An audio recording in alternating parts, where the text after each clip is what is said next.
Man is uneasy without a sense of completeness.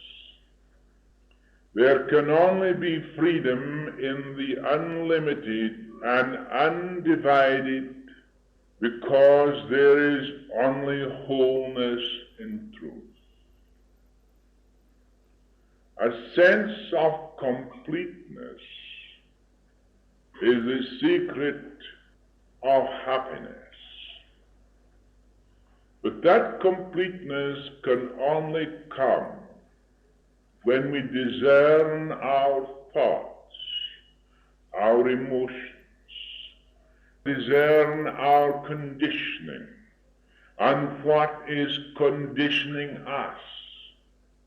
If you are not aware of what is conditioning you, then you will still be conditioned.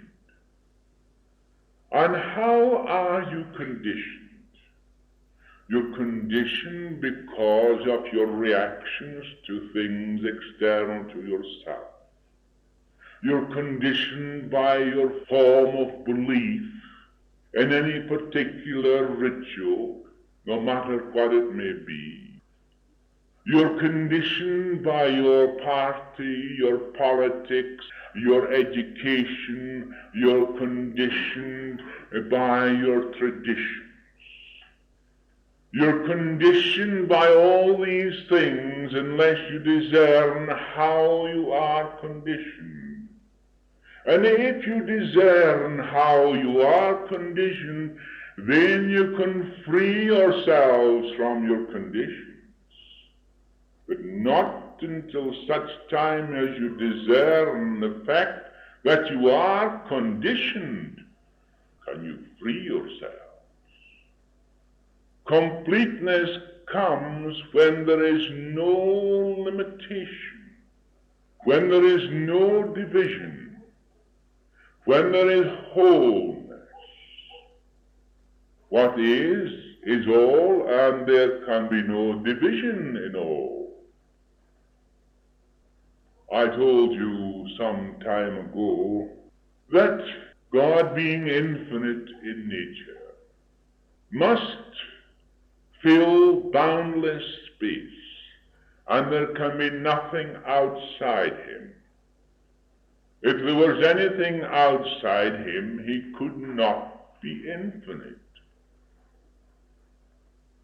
If he did not fill every atom of space and fill every living thing, and behind every living thing, including the flowers, the trees, and the plants, he could not be infinite. Therefore we see that when we look at a flower, a tree, or a plant of any kind, we will know that it does not grow by its own volition, but behind it is that infinite expression in which there is wholeness and completeness. Therefore, you cannot be outside the infinite. And the infinite must be eternally within you because he is the only living being there is. And it is now that you realize and recognize the fact that you are alive and living. And that is being, not becoming, but being. Everyone is trying to become something through some philosophy, through some form of education, through some particular form of psychology, or all these particular orgies, or you're all trying to become something. And where do you land yourselves? In ignorance and in what we call confusion. The mind of the individual becomes confused, and he never reaches what he desires. But immediately you become aware of this one complete fact of wholeness, that there can be no outside, and you cannot be outside, and God is not relative to you. Even if we talk about God, we make him relative. When you pray to God, you make him relative, because you pray to something external to yourself. And what are your prayers for? For your wants, something that you need, either your health or your happiness, or something that is necessary in your life as you think. But when you have being and wholeness and completeness, then man is no longer uneasy. There is a sense of freedom. There is a sense of friendliness, and as you approach reality, you approach him in friendliness with everything and with everyone else, knowing that you cannot be separated from him, and he, who is the creator of all things, is the benefactor of all things. He who lives and moves and has his being in you, you live and move and have your being in him. As the Master said so clearly and distinctly, know you not, I am in the Father, and the Father is in me. And the foundation of all his teachings was based upon this one truth: I and the Father are one. If you can discern completely and wholly the meaning of that saying, according to his understanding, then you shall be as free as he was. We do not free ourselves by acquiring comfort or consolation. If you only want satisfaction, you live in the illusion of your desire. We must strip the self of all conditioning, and the self alone can do this. The self must discern its own ways, must understand them. Unless this is done, there can be no freedom of the self. The self is you, which feels a sense of separation. And what is it that separates you? It is your conditioning. Consciousness, this is a very poor illustration of what consciousness is. I'm not trying to tell you what consciousness is because I don't know what it is, neither do you. In fact, right, you don't know what electricity is, but you see its manifestation. But the fact is that we know that consciousness is functioning in what we call the physical. But it has its roots in infinite completeness, which is everywhere. It runs through everything. But as the consciousness of man has reached the infinite, so that same consciousness is functioning through the physical. Man's consciousness is now functioning and reacting to the physical nature. What he sees outside, he feels himself separate because he's reacting to conditions external to himself. He feels this separation, therefore he tries to possess everything for himself. He tries to corner the infinite, so for his own benefits.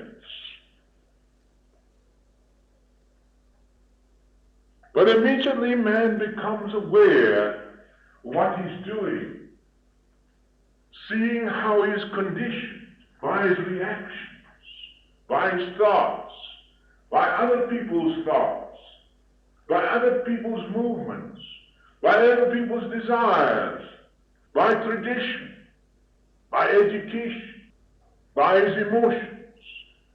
He begins to see that this itself is nothing at all.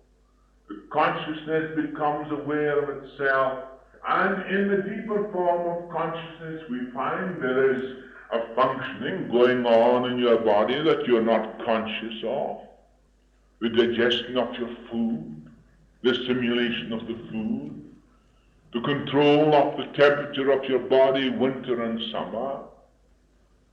All this is going on under consciousness. Nevertheless, it's the same consciousness that's ruling it all. Deeper down you find greater spiritual consciousness, which in the higher conscious levels, when we begin to realize this wonderful truth, until we begin to become aware of our own consciousness, and aware of our conditioning, aware of the fact that our consciousness is the ruling factor in our lives, that it is the creator of all thought and feeling in your life. If you are not conscious of certain things, you will never feel them. Two men walking down the street, one is blind and the other can see. A tiger comes bounding down the street for both of them. One runs into a corner and the other man stands still. The one is reacting to what he sees. He's running away, but the other man is not conscious of what's happening, therefore he does not know. That is what's happening to most of you. You are fearing everything in your life, and you're conditioning yourselves. But once you reach the stage where the Master said, the Father and I are one, he reaches his own creativeness. That creativeness that is eternal and ever-present. The past and the future do not exist in the present. The present is eternal. The past is but a memory. The future is but a hope. These things are in your mind, but you're a living being at the present time.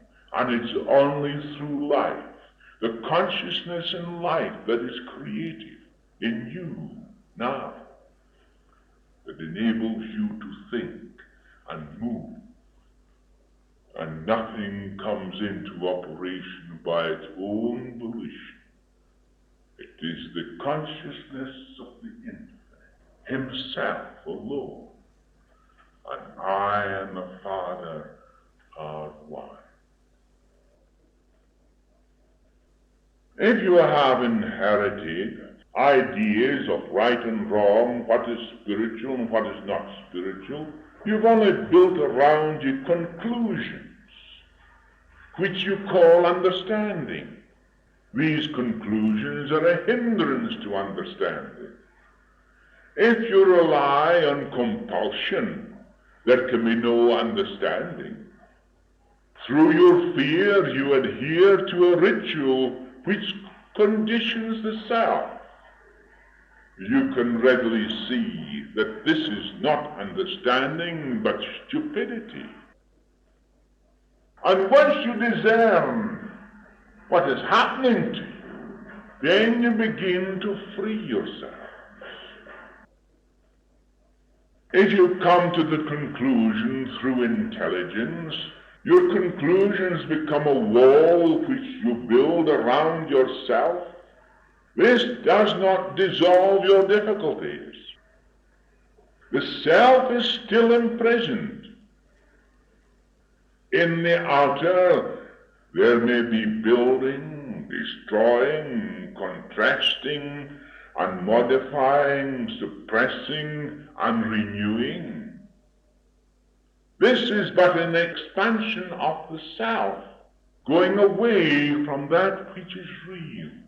It is your reactions to things, and you discern and you desire all these things in the relative, not knowing the great and mighty force that is within.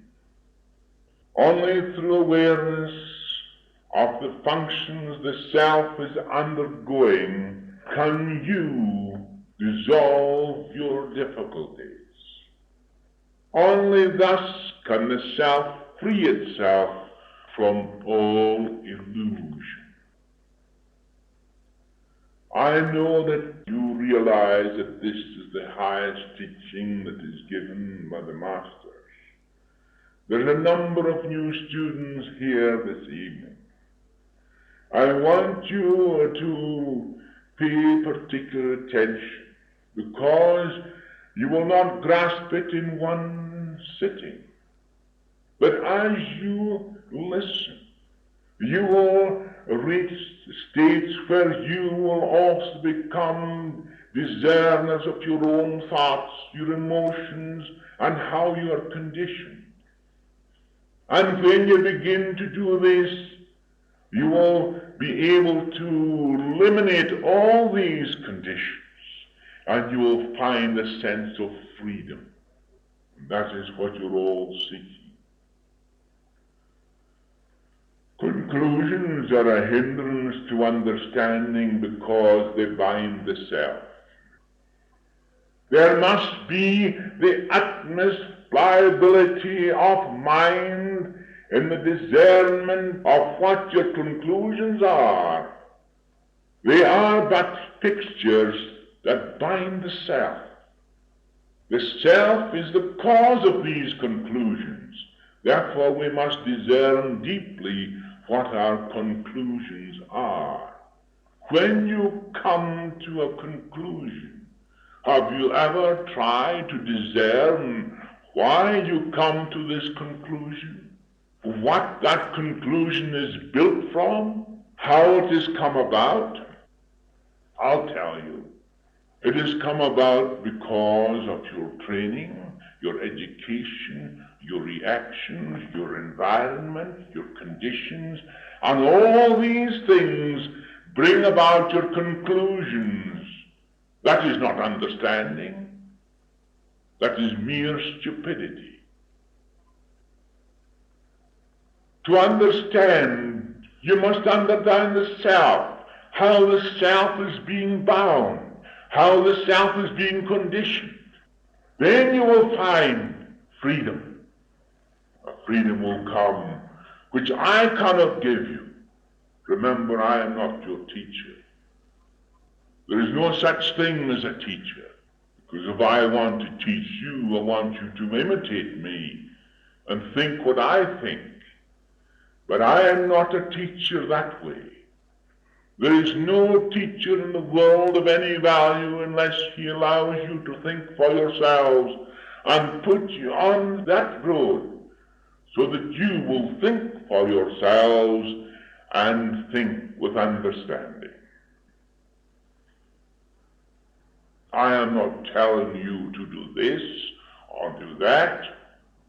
I'm showing you how you can find freedom. With conclusions, you form your resolutions. For instance, a resolution not to be envious, not to be jealous, no longer to be angry, no longer to be possessive, is not effective. It is stupid. A resolution not to be envious, not to be jealous, not to be angry, and so forth, is to build a wall round yourself, and these walls prevent understanding. But if you are aware, you will discover the ways of these things, of envy, jealousy, anger, and so forth, and any other hindrance that binds the self. When you continue in interested watchfulness, you will find the ramifications of the self at the different layers of consciousness. To be jealous in any layer of consciousness, higher or lower, is to be still bound by jealousy. Whether you are jealous of the highest things, or whether you are jealous of the lowest things, you're still bound. If you are righteously angry, he is an ass or a fool, because there is no need to be righteously angry. Righteous anger does not exist at all. You're either angry or not angry. Therefore, it doesn't matter how your anger comes about. It's the same emotion because you do not understand. From the merely superficial envy to the most subtle form in the mental or spiritual is a hindrance to the true expression of the creativeness within. And it is this creativeness within that you want to free so it can express itself. But if it's held bound by conditions and conditioning in any form whatsoever, whether it is through religion or whether it is through anything else, it makes no difference. You are conditioned by it. You can never be free. You're still living in limitation. That limitation is your conditioning. Yet creativeness is a state of being that is not the outcome of thinking. Creativeness is not the outcome of thinking. Creativeness is now. It is the very root of your own being. It is the very source of creative power in you. It is the life. It is the infinite expressing himself. It is not brought about by thinking. It is brought about by eliminating all that's hindering it and its true expression. You may speculate about the unknown, but you can never think about it. When you are thinking about something, you are probing into it.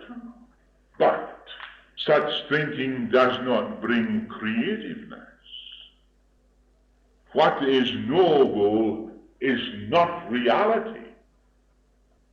What is known is ever receding into the past, into memory. And what is past and what is memory is not reality. The eternal is the ever-present, in which there is no memory, no past, no future. It's the ever-present present. It's the creativeness. If you can see clearly what I mean, you will immediately begin to discern all the things that are hindering the expression of this. And you will cast off one burden after another, until such time as you feel the freedom, that freedom rising within your own soul. And then you will know what freedom means. You have not yet tasted the feeling of this freedom. I remember, I told you before, when I went to the Himalayas and I met one of the great masters, I thought, of course, naturally, that I had taken all the degrees as possible in philosophy and science and medicine and so forth. But I knew a great deal, and therefore I began to tell him what I knew. For an hour, I think, I discoursed. And after I was finished, I thought, now you will know that I know something in my own mind. And he put his hand on my shoulder and he said, my son, it doesn't matter very much whether it is true or not, does it? That was the first time I came to realize that all the things I had, I was conditioning this very thing that was created. Now as I learned to discard everything and to find that which in itself was perfect, then itself give expression to itself. The words flow naturally. There was no effort to speak. There was no need to think out words that I would say. I knew that that word would come at the right moment. Not one moment before and one moment after. And everything would be in its right place at that time because of the ever-presence. We can look back and we can be aware of our thinking, and that our thinking is a result of the influences of conditioning, of limitation. Are you not influenced by propaganda, influenced by religion, influenced by thoughts and words of others, by leaders in the political, religious, economic fields of exploitation? All these are not instruments of truth. If you will discover truth, you must become aware of the subtleties of influence and your response to it. Don't forget your response to it. When the past ceases to influence the present, when all sense of time ceases in the present, there is creativeness now at this very moment. When the past and the future have disappeared, and the living presence is now expressing itself. Can you then say in your own heart this moment that you are not conditioned? There is creativeness which can be experienced in the stillness of the mind. When the mind is still. When all these things that are influencing you from your environment, from your ritual, from the various forms, when your mind is no longer occupied by them, when your mind is no longer influenced by it, then that which is real will rise to the surface, and you shall be as the Christ. He was that. He moved among the people in that way, free, demonstrating completely his own freedom and the expression of the creativeness of the Almighty.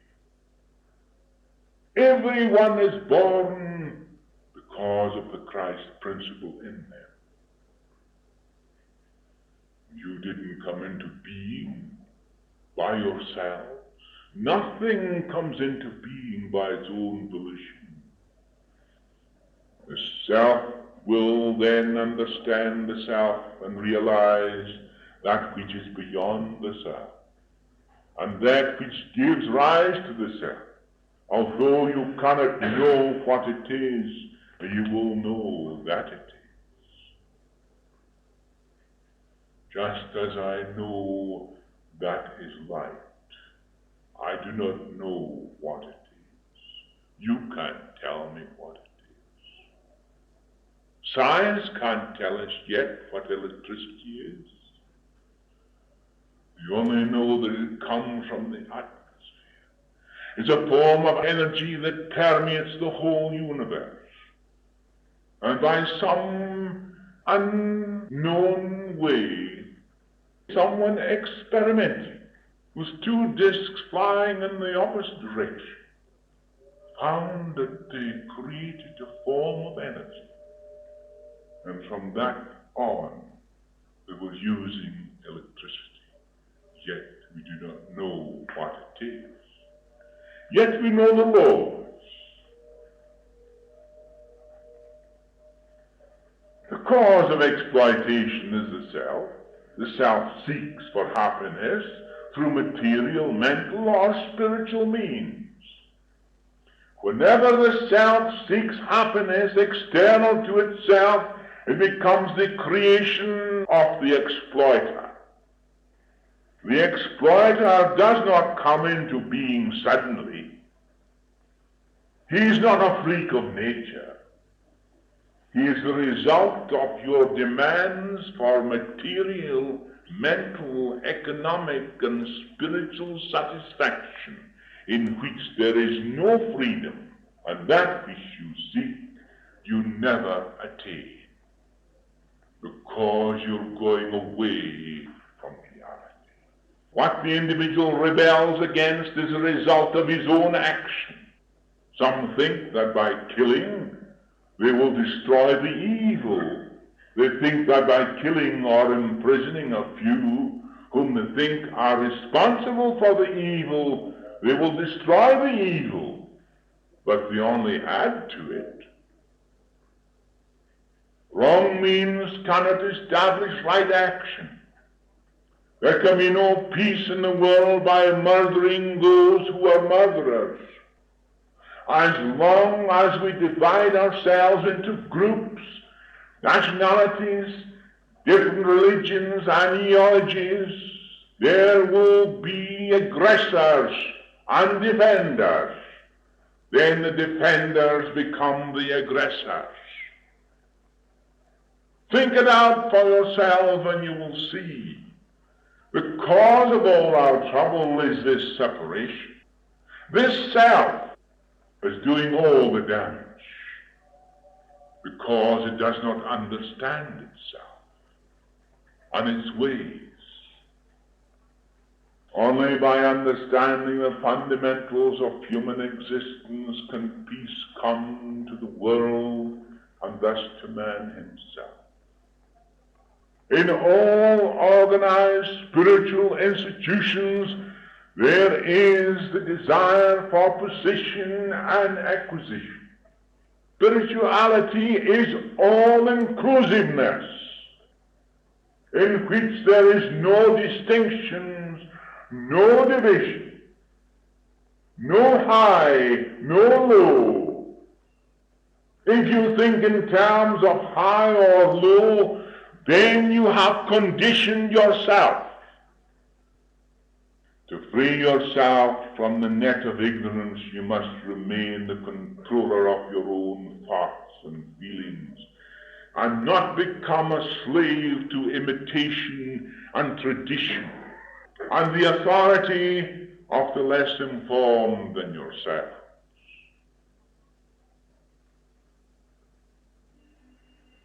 We find then the secret of our happiness comes not through psychology, not through philosophy, not through education, not through tradition, not through possessiveness, but through freedom, discerning all that is conditioning you. If you are possessive, you're conditioned.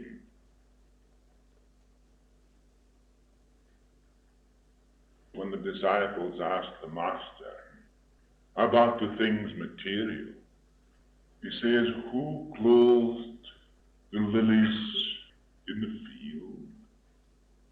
Who feeds the birds of the air? Who does all these things? Then are ye not more than they? And will your heavenly Father not give you what you need? All you must know is to understand that there can be no separation between you and me, and I and the Father are one. I have come in that personal state of that infinite Father. I am the personal representative of that infinite life. And if you can grasp this great freedom that is mine, so you shall have that freedom too. For he who does the will of my Father is my mother, my sister, my brother. At the same time, he says, unless you forsake your father, your mother, your sister, your brother, your wife, your husband, and your children, and even your own life, you can be no disciple of mine. Unless you can put away all this separateness, this separation, you will never know the power of the Christ. You will never know how to manifest, how to express the Christ from within. The world's conception of life is based on selfishness, with all its subtle ramifications, its illusions, its fears, and consolations. Man unconsciously acts through fear and becomes irresponsible. This leads to chaos and disaster. This is the result of the lack of clear understanding. Conscious action through understanding and adjustment leads to pure thinking, which leads to pure action, in which there is no longer selfishness, aggression, and murder. There will be an understanding of the presence that is not in opposition to itself at any time, in any individual, in any nation or group of people. This same one presence, omnipresent in its nature, is never in any way antagonistic to any individual, in any other individual, nation, or group. Then how does all this chaos come about? Through the self being conditioned, not understanding. Psychology won't free you. Philosophy doesn't free you. Education doesn't free you. Politics doesn't free you. Religion doesn't free you. All these things condition you. What does free you is to discern what is conditioning you, so that your thoughts can be pure, can be based upon the one fact: I and the Father are one, and that Father is in every other living soul. So you approach reality with affection, with every other person who is approaching reality with affection. But what do we find? We find people approaching reality in rivalry, in want, in aggression. Do you think that a God who is complete and perfect in himself receives your prayers? Your prayers are hypocrisy, nothing more and nothing less. To approach reality, we must approach him in affection with every other individual that is approaching him, not in rivalry, in division, in sectional, but in unity.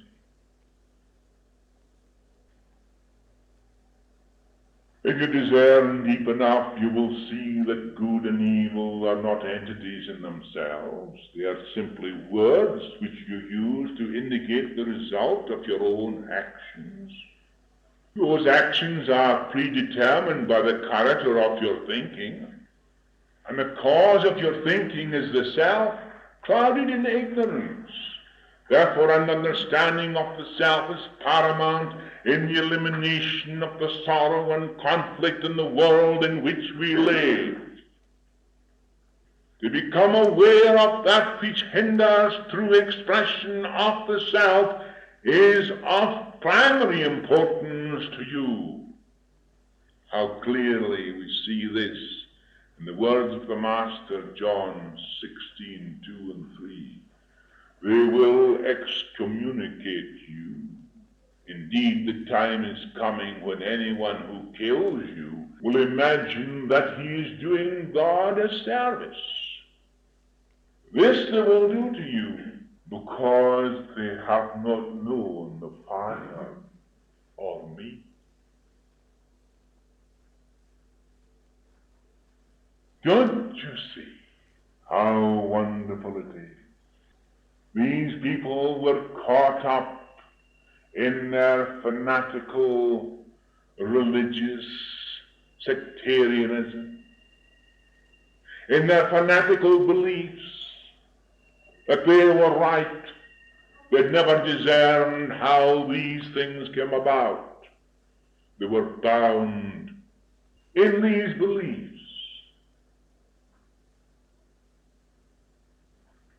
Is there anything more fanatical than an Eastern fanatic? I've lived in the East for many years. I've lived among the Arabs in Arabia. I've traveled through the East in my early life, and I know their ways in every possible way. I saw this fanatical Eastern religious fervor that causes them to bleed to death. And if anyone comes in their way during these particular times, they'll sweep you aside. You have got to keep within doors.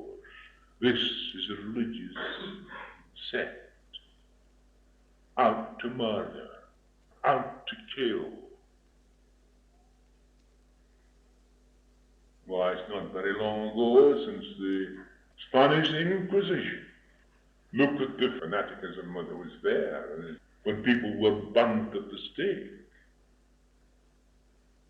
What do we see in the present time?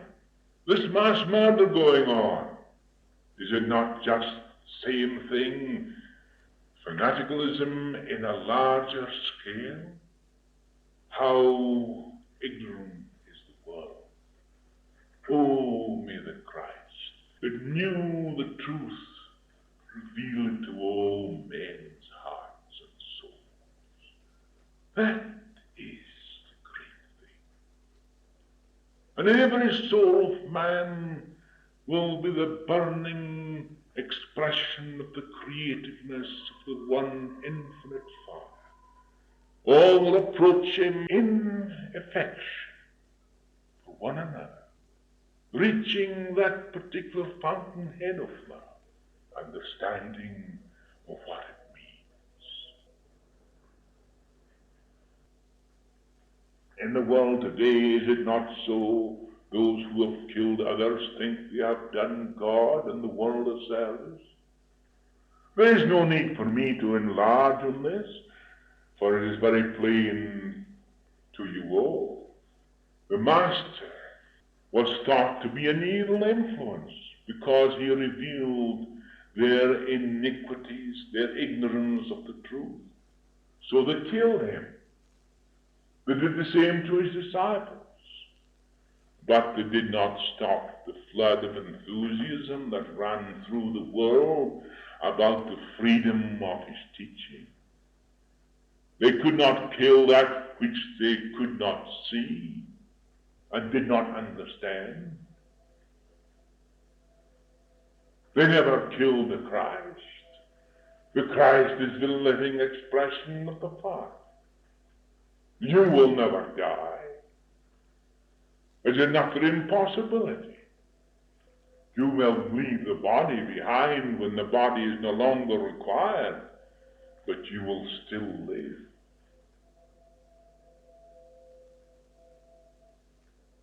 John 16:4-7, I have told you all this so that when the time for it arrives, you may remember what I said to you. I did not tell you about this at the beginning because I was with you then, but now I'm going to him who sent me. And yet no one of you asks, where are you going? No, your heart is full of sorrow at what I have told you. Yet I am telling you the truth. I'm going for your good. If I do not depart, the Helper will not come to you, whereas if I go, I will send him to you. Here was the Christ speaking. The Comforter is the Spirit of understanding. When you depend on any outside agency, even a master, you have lost your own independence. If you depend on any outside agency of any kind, you have lost your independence. I heal only because it is the Spirit that heals. It's the Spirit within me that doeth the work. I speak only because of the Spirit. The Spirit alone has voice. That which is presence now at the very moment is the presence forever. The presence alone has voice. Nothing else has voice. When I speak then, I know that it's the presence that is speaking. If you can understand that, and think deeply within yourselves, you will also find that this presence will speak for you as it spoke for Jesus, as it spoke for any master that existed in the world. John 16:13-15, however, when the Spirit of truth comes, he will lead you into all the truth. For he will not speak of his own accord, but will say what he is told, and he will disclose to you what is to come. He will glorify me, for he will draw upon what is mine, and discloses it to you. All that the Father has is mine. That is why I say, he will draw upon what is mine, and disclose it to you. All that the Father has is mine. Here is the complete wholeness. Here is the understanding of that sense of completeness in which there is no uneasiness. This is the all-embracing truth of the Christ that is born in man, and is the light of man that shines in the darkness, but the darkness comprehendeth it not. Where the light is, darkness disappears. Darkness is in the mind that is caught up in idolatry and pomp, in outward show and selfishness, in separation and antagonism, with the belief that evil is an entity of itself. So man sets out to destroy it. Yet it is nothing more than the action of man himself. So man is killed to exterminate evil, only to create more evil. This is the sin of ignorance in the world. The prince of the world has been judged by the Christ, has been known now to have no more power. Christ is supreme. And when man realizes this also, he shall be free. You will see also that the prince of the world has no power of its own. Its only power rests in man himself. If man then will look into his own heart, mind, There he will find the prince of the world, in which the self is caught up.